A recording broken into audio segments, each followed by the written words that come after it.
Assalamualaikum warahmatullahi wabarakatuh. Kembali lagi di channel YouTube Tabiat Pena bersama aku Devita Yahya. Oke, kali ini aku bakal bawain podcast untuk kalian semua. Tapi sebelum itu aku punya dua pertanyaan untuk kalian semua. Ya, dua pertanyaan aja. Pertanyaan pertama, kalian masih jomblo gak sih?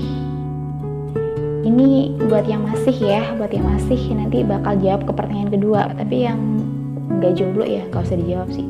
Tapi kalau mau jawab ya pura-pura aja kalian jomblo gitu. Pertanyaan kedua, alasan kalian masih ngejomblo itu apa sih? Tulis di kolom komentar bawah ya. Aku baca pasti nanti dan mungkin bisa kita bahas di video selanjutnya. Ada beberapa alasan kenapa seseorang itu memilih jomblo. Salah satunya prinsip. Iya. Ada kan orang tuh yang mempunyai prinsip, pokoknya gue gak mau pacaran dulu sebelum gue mencapai A, sebelum aku mencapai target B, dan lain sebagainya. Intinya mereka tuh punya pencapaian atau target-target tertentu yang menyebabkan mereka itu gak mau pacaran dulu. Itu lebih ke prinsip. Nah, untuk yang kedua, kemungkinan besar mereka belum nemu yang cocok gitu ya. Tapi aku kasih tahu sama kalian semua, namanya kecocokan itu nggak bisa menjadi tolak ukur. Kenapa aku bilang nggak bisa menjadi tolak ukur gitu kan? Kayak gini, namanya orang itu kan beda-beda ya, mempunyai sifat yang berbeda-beda, pembawaan yang berbeda-beda gitu. Jadi kita tidak bisa menyamaratakan dia sama kayak kita gitu. Kita tidak bisa menyamaratakan kayak dia harus seperti kita atau paling ngerti sama kita, nggak bisa.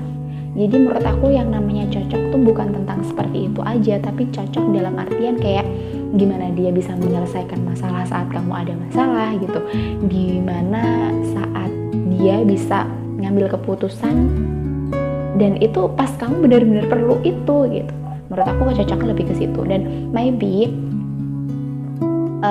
kamu tuh belum menemukan itu gitu. Makanya sendiri dulu.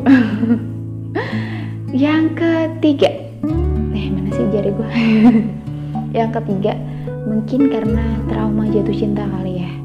Itu yang teman-teman aku pernah cerita gitu ya, mereka tuh kayak orang trauma gitu loh. Jatuh cinta tuh kayak gimana ya? Oh, gue nggak mau lagi deh, gue disakitin mulu sama cowok gitu. Karena temen aku kan cewek ya. Yang cerita gitu, bukan berarti temen gue cewek semua, enggak. Kebanyakan mereka ceritanya kayak gitu, gue nggak mau gue disakitin mulu sama cowok, gue dikhianatin mulu sama cowok, gue dijanjiin manis doang gitu, nggak ada apa ya, kayak bukti atau intinya tuh bener-bener tindakan nyata gitu loh. Kayak ikut partai deh. Kayak gitu, intinya kayak nggak ada tindakan nyata dari sang cowok atau kalau sang cewek mungkin lebih ke memberi kepastian ya, mau atau enggak gitu aja sih. Cuman kalau sang cowok itu kan benar-benar harus berusaha ya, memang berjuang itu harus berdua, tapi kan sisi perjuangannya juga berbeda gitu. Dari sisi cewek kayak gimana, dari sisi cowok juga kayak gimana, itu pasti beda dan punya porsi masing-masing gitu loh. Dan kebanyakan trauma sih, karena mereka mungkin pernah dihianatin, mungkin pernah dikecewakan dan lain sebagainya, yang membuat hati mereka itu menolak untuk jatuh cinta lagi gitu. Tapi jangan kayak gitu sob gitu kan, gak usah kayak gitu deh. Jadi cobalah kalian untuk terbuka dengan orang lain walaupun kalian udah pernah tersakitin. Kenapa aku bisa bilang kayak gitu? Karena saat kamu menutup hati kamu terus menerus, yang ada itu kamu kayak orang yang bener-bener hati kamu kayak orang mati gitu. Kayak ngeliat cowok tuh kayak yang cewek ya, ya cowok tuh kayak gak ada ketertarikan lagi kayak gitu loh. Jadi takutnya nanti seperti itu. Jadi cobalah untuk membuka hati kamu sesempit apapun itu, tapi tetap harus dibuka. Karena orang yang lalu itu mungkin sebagai pelajaran biar kamu tuh kuat ke depannya gitu. Dan jadikan itu pembelajaran untuk ketemu orang yang baru. Kalau emang udah ada alasan, beribu-ribu alasan itu, aku akan mengulas satu alasan yang mungkin itu keresahan semua wanita kayaknya ya, atau mungkin lelaki juga deh kayaknya. Jadi nggak cuma wanita tapi laki-laki juga gitu. Apa keresahannya? Yaitu mencintai sendirian. Ya aku tahu mungkin itu adalah satu pilihan dimana kamu nggak bisa berkutik apapun gitu, menurut kamu, bukan menurut orang lain ya, tapi menurut kamu. Aku pernah ada di posisi seperti itu dan rasanya tuh nggak enak banget gitu. Kita cemburu sama seseorang tapi kita nggak ada hak untuk cemburu gitu, yang pertama. Yang kedua, kita marah sama diri kita sendiri tapi saat ketemu dia lulus seketika guys. Ya Allah, nggak tahu lagi. Nah, selanjutnya kita kalau mandang dia tuh senyum-senyum sendiri gitu kan. Itu cuma mandang dia doang gitu kan.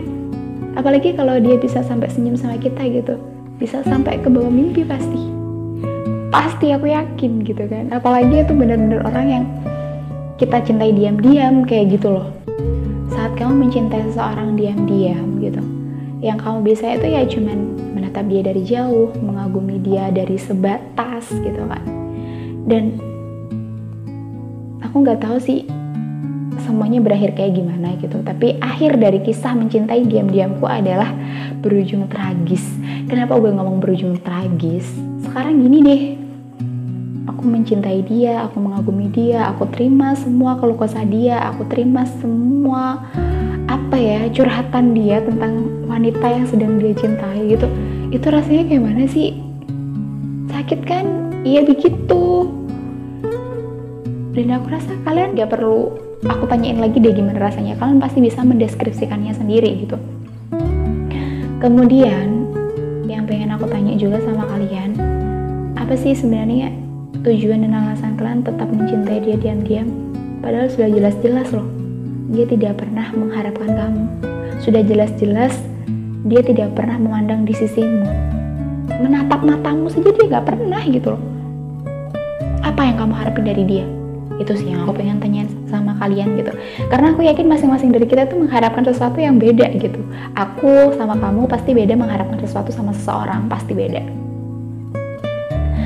Kemudian yang perlu kamu ingat dari segala sesuatu yang udah aku jalani kali ya, capai atau apa, tidak mencapai dia gitu ya, karena dia jadi milik orang lain, bukan jadi milik aku gitu. Jadi bukan pencapaian kalau menurut aku sih. Tapi kamu harus mengambil hikmah satu hal, berkat dia kamu tahu arti sebuah kesabaran dan rasa sayang yang benar-benar tulus. Tanpa dia kamu gak akan pernah tahu ketulusan tuh kayak gimana. Jadi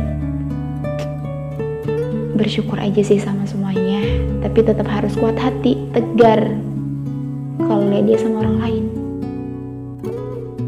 Masih bahas tentang trauma dalam mencintai seseorang gitu ya. Ya trauma itu boleh sih, cuman kan ada batasan waktu lah ya. Jangan sampai rasa trauma itu membuat kamu menutup diri sama orang-orang sekitar kamu, membuat kamu gak bisa membuka hati gitu.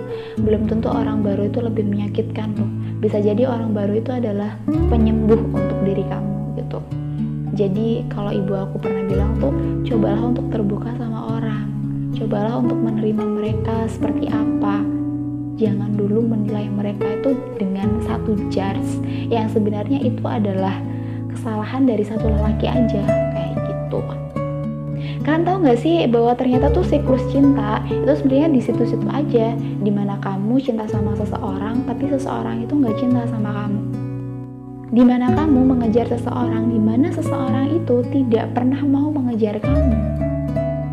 Dimana kamu dikejar sama orang yang tidak pernah mau kamu kejar. Dimana kamu dicintai sama orang tapi kamu gak pernah mencintai orang itu. Ya gitu aja terus muternya sampai nggak tahu sampai kapan. Makanya jomblo terus. Iya kan? Nah, makanya kadang ya sebenarnya kayak suatu kerepotan aja sih. Kita nggak bisa menyalahkan seseorang untuk tidak mencintai sendirian gitu. Maksudnya kayak gini, kita tidak tahu apa yang sedang dia pikirkan hingga dia memilih keputusan di mana dia harus mencintai sendirian gitu. Tapi kalau gue boleh saran dari apa yang telah aku alamin, bahkan gue mencintai sendirian sampai berujung dia kepelaminan sama teman gue. Itu rasanya campur aduk, nyesek, dan gue dikasih undangan, bayangin dong. Itu nyesek campur aduk dia pokoknya. Tapi dari hal itu aku pengen sharing satu hal sama kalian, bahwa kalau menurut aku mencintai sendirian, mencintai diam-diam, dan bersembunyi di balik kata mengagumi, itu adalah salah satu keputusan yang salah. Kalau aku boleh ngomong nih ya, mendingan lu jujur, lu ungkapin apa yang lu rasain sama dia gitu. Seberat apapun itu, seenggak beraninya lu, aku yakin kok apapun itu ya, tapi kalau kamu udah melepaskan semuanya, itu akan lega banget. Saat kamu udah berani mengungkapkan perasaan kamu sama dia, apapun jawaban dia nantinya gitu kan, aku yakin itu nggak akan jadi beban lagi sama kamu. Kenapa nggak jadi beban? Karena kayak gini nih, yang penting dia tahu kalau kamu tuh sayang sama dia gitu, kalau kamu tuh suka sama dia. Perkara dia bagaimana sama kamu, itu terserah dia gitu. Dan menurut aku yang namanya mencintai sendirian itu ya lebih tepatnya kayak gitu, dimana kamu berani mengungkapin, dan apapun jawaban dia, kamu akan menerimanya dengan ikhlas. Dan percayalah bahwa semuanya pasti memiliki pelajaran, dimana kamu dipertemukan sama dia dan kamu dipisahkan dengan dia. Bagaimanapun caranya kalian berpisah, dan tetap tersenyum walaupun mungkin jawaban dia nggak sesuai dengan